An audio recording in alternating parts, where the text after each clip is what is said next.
Hace más de 40 años, en diciembre de 1979, las tropas soviéticas entraron en Afganistán con el objetivo de apoyar al régimen comunista aliado y tenían la intención de retirarse en un plazo máximo de un año. Sin embargo, las buenas intenciones de la Unión Soviética se convirtieron en una larga guerra. Hoy en día, esta guerra a menudo se presenta como una conquista, una invasión y una atrocidad. Pero veamos esos acontecimientos no como una operación militar, sino como una tragedia, y analicemos los mitos y hechos sobre esta guerra. El 12 de diciembre de 1979, en una reunión del Politburó del Comité Central del PCUS, se tomó y se formalizó mediante una resolución secreta la decisión de enviar tropas a Afganistán. Estas medidas no se tomaron en absoluto para apoderarse del territorio de Afganistán. El interés de la Unión Soviética consistía, en primer lugar, en proteger sus propias fronteras, ya que la URSS tenía una frontera común con Afganistán, y en segundo lugar, en contrarrestar los intentos de Estados Unidos de establecerse en la región. El motivo formal para la entrada de tropas fueron las repetidas solicitudes del liderazgo afgano. Los participantes en el conflicto, por un lado, eran las Fuerzas Armadas del Gobierno de la República Democrática de Afganistán, y por el otro, la oposición armada, los muyahidines o dushmanes. Los dushmanes recibían apoyo de los miembros de la OTAN y de los servicios secretos de Pakistán. La lucha era por el control político total sobre el territorio afgano. Según las estadísticas, las tropas soviéticas estuvieron en Afganistán durante 9 años y 64 días. El número máximo del contingente de tropas soviéticas en 1985 alcanzó alrededor de 109.000, después de lo cual disminuyó constantemente. La retirada de las tropas comenzó 8 años y 5 meses después del inicio de su presencia en el país. Y para agosto de 1988, el número de militares soviéticos en el territorio de Afganistán era de solo 40.000. La retirada de las tropas soviéticas se vio empañada por la vergonzosa Operación Taifún, la última operación del 40º Ejército, como resultado de la cual todo el poder de la artillería y la aviación se desató sobre las posiciones de los muyahidines de Ahmad Shah Massoud. Como resultado, cientos de civiles murieron. Hablamos de esta operación en detalle en este episodio. Véanlo si no han escuchado nada al respecto. La propaganda occidental retrató la entrada de las tropas soviéticas en Afganistán como una agresión para apoderarse de nuevos territorios. Sin embargo, Occidente comenzó a apoyar a los líderes muyahidines incluso antes de 1979. Robert Gates, quien en ese momento era empleado de la CIA y durante la presidencia de Obama ocupó el cargo de secretario de Defensa, describe en sus memorias los acontecimientos de marzo de 1979. En ese entonces, según él, en la CIA se discutía si valía la pena seguir apoyando a los muyahidines para involucrar a la URSS en un atolladero, similar a lo que fue Vietnam para Estados Unidos, y se tomó la decisión de continuar suministrando dinero y armas a los muyahidines. Estas palabras fueron confirmadas por Zbigniew Brzezinski. En una de sus entrevistas, él dijo: según la versión oficial de la historia, la ayuda de la CIA a los muyahidines comenzó durante 1980, es decir, después de que el ejército soviético invadiera Afganistán el 24 de diciembre de 1979. Pero la realidad, que se mantuvo en secreto hasta hoy, es diferente. En realidad, el presidente Carter firmó la primera directiva de ayuda secreta a los opositores al régimen prosoviético en Kabul el 3 de julio de 1979. Y ese mismo día, escribí un memorándum para el presidente, en el que le expliqué que, en mi opinión, esa ayuda provocaría una intervención militar soviética. La cantidad total de ayuda de Estados Unidos a la oposición afgana para 1988 superaba los $2.000 millones. Arabia Saudita proporcionó el mismo volumen de ayuda militar a la oposición armada afgana. Además, los fondos provenían de fundaciones privadas de los países árabes del Golfo Pérsico. Aproximadamente $400 millones al año, pero la guerra no se sostiene solo con dinero y armas. Occidente llevó a cabo varias operaciones secretas que sería útil conocer. Por ejemplo, la Operación Faraday, nombre en clave de una operación secreta contra las tropas soviéticas en Afganistán, realizada bajo el patrocinio del Ministerio de Defensa del Reino Unido y el Ministerio de Defensa de Estados Unidos en los primeros años de la guerra de Afganistán. Entre los objetivos prioritarios estaban la creación de campos de entrenamiento en Europa, incluyendo Estados Unidos y Pakistán, la preparación y envío de saboteadores estadounidenses y británicos de unidades de fuerzas especiales, la organización de suministros de armas, municiones, minas y explosivos, y el entrenamiento de los muyahidines afganos en tácticas de sabotaje. Y también estuvo la Operación Ciclón, una de las operaciones secretas más largas y costosas de la CIA, El principal instrumento técnico de la Operación Ciclón fue elegido el ISI, el Servicio de Inteligencia Interservicios de Pakistán. Según diferentes estimaciones, el ISI movilizó hasta 35.000 musulmanes extranjeros de 43 países islámicos. Y una de las operaciones más jesuíticas fue la Operación Mosquit, nombre en clave de la operación para corromper a las tropas soviéticas mediante drogas. Para esto, se suministraba cocaína colombiana a Afganistán, además de usar opio y glín. Y aquí hay algunos datos sobre otros países. Uno de los principales proveedores de armas para los muyahidines era Turquía. Para enfrentar a las fuerzas soviéticas en Afganistán, Turquía envió 100 millones de cartuchos, 60.000 rifles, 8.000 ametralladoras y 10.000 pistolas. Algunos grupos de muyahidines recibieron ayuda de Irán. Y aquí hay otro dato sorprendente sobre Japón. Los militares japoneses no participaron en los combates, pero la ayuda japonesa permitió que Pakistán se convirtiera en una base para entrenar a los muyahidines contra las tropas soviéticas. La magnitud de esta ayuda fue enorme. Solo en el periodo de diciembre de 1979 a agosto de 1983, Japón brindó ayuda a Pakistán por un monto de más de 41.000 millones de dólares. En total, según datos actualizados, las pérdidas del ejército soviético en la guerra de Afganistán ascendieron a 14.427 personas, entre muertos y desaparecidos. Más de 53.000 personas sufrieron contusiones, heridas o traumatismos. Aproximadamente en el mismo periodo de tiempo, el ejército estadounidense en Vietnam perdió a 47.378 personas en combate y otras 10.779 murieron. Más de 152.000 resultaron heridos, 2.300 desaparecieron. Además de las pérdidas humanas, también hay pérdidas económicas. ¿Cuál es el costo de esta guerra? A la Unión Soviética, mantener el ejército y llevar a cabo operaciones militares en Afganistán le costaba, según diferentes estimaciones, de 3 a 8.000 millones de dólares al año. Además, se destinaban 800 millones de dólares para apoyar al régimen de Kabul. Se puede comparar con los gastos de Estados Unidos. Solo en la guerra de Vietnam gastaron 165.000 millones de dólares. Sin embargo, esta comparación no es del todo precisa, porque además de mantener al ejército, también hay que considerar la inyección de recursos en la economía en su conjunto.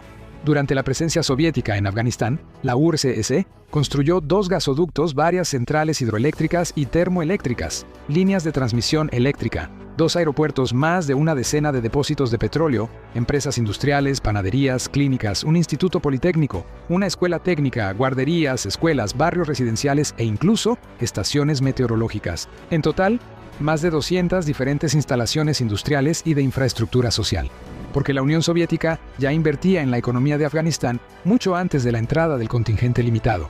Se destinaban enormes sumas al desarrollo integral del Estado de Asia Central. Desde finales de los años 50, con la ayuda soviética, surgieron en tierras afganas cientos de grandes instalaciones industriales y de infraestructura, así como instituciones educativas.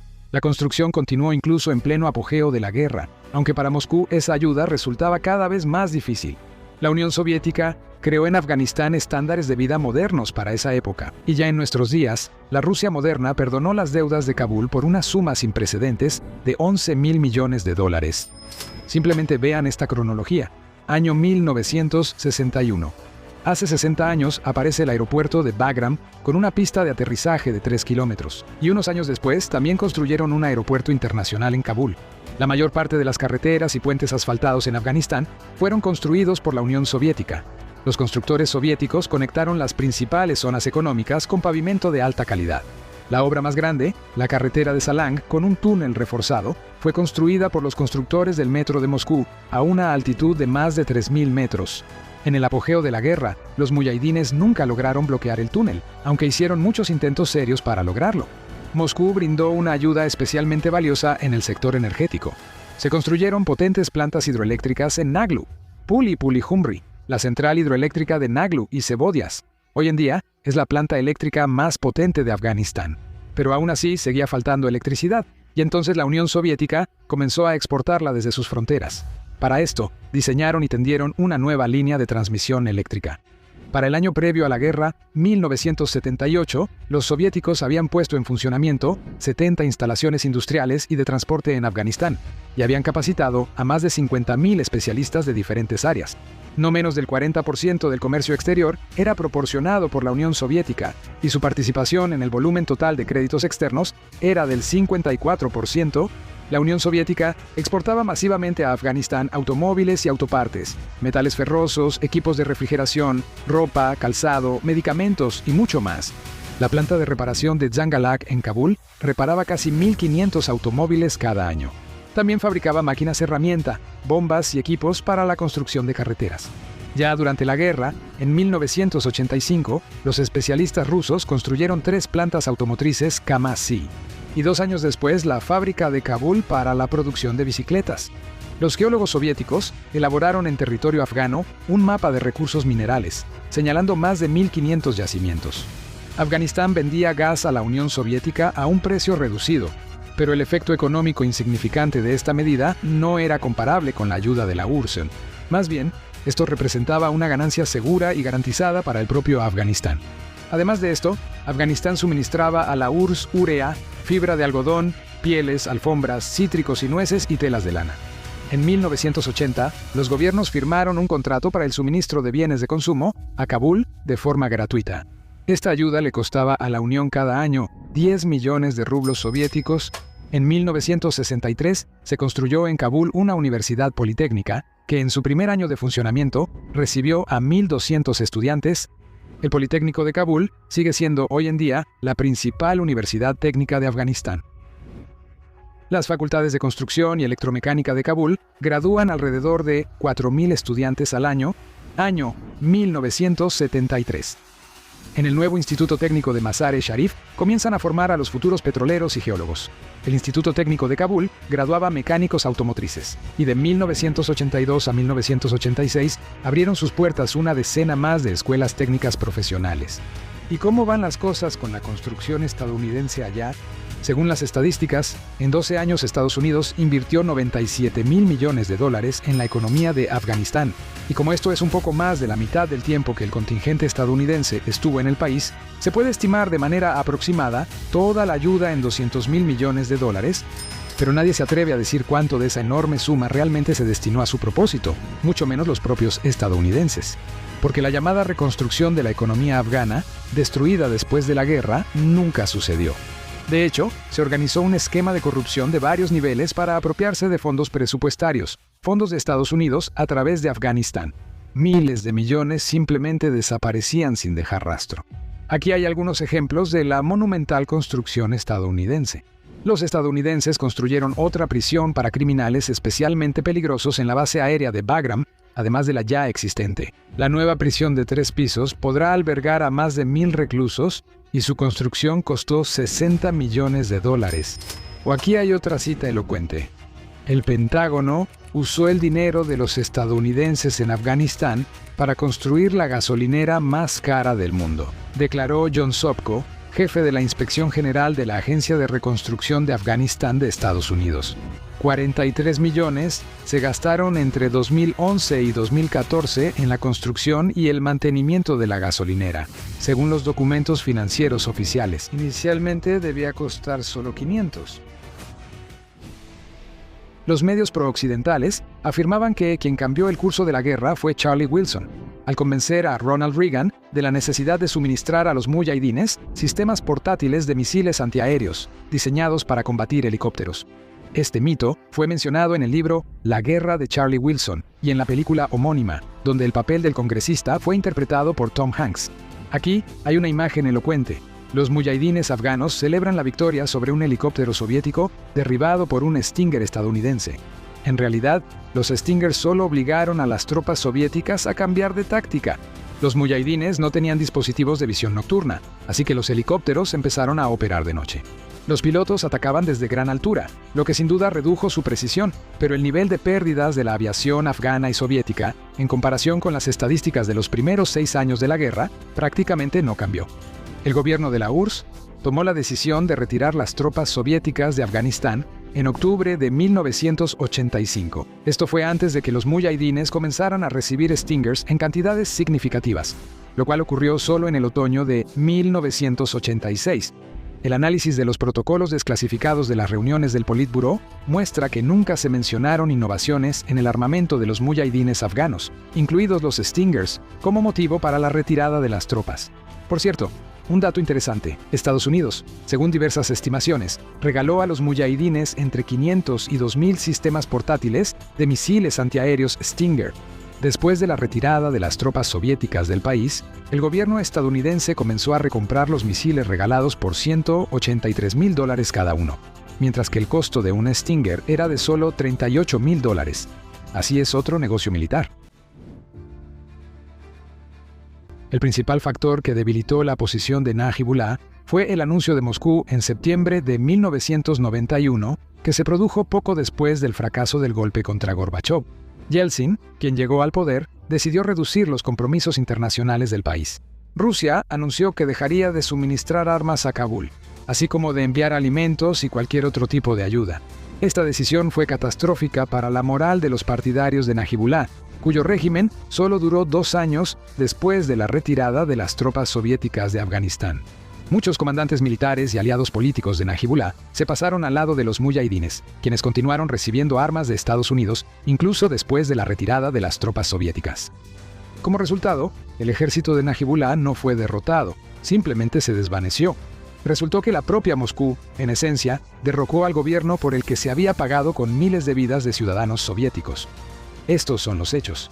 Y si al menos una parte de ellos te sorprendió, deja tus comentarios y una valoración justa a este episodio. Tal vez nos equivocamos en algo, o tienes algo que agregar en los comentarios. De cualquier manera, gracias por vernos y nos vemos en los próximos episodios en nuestro canal.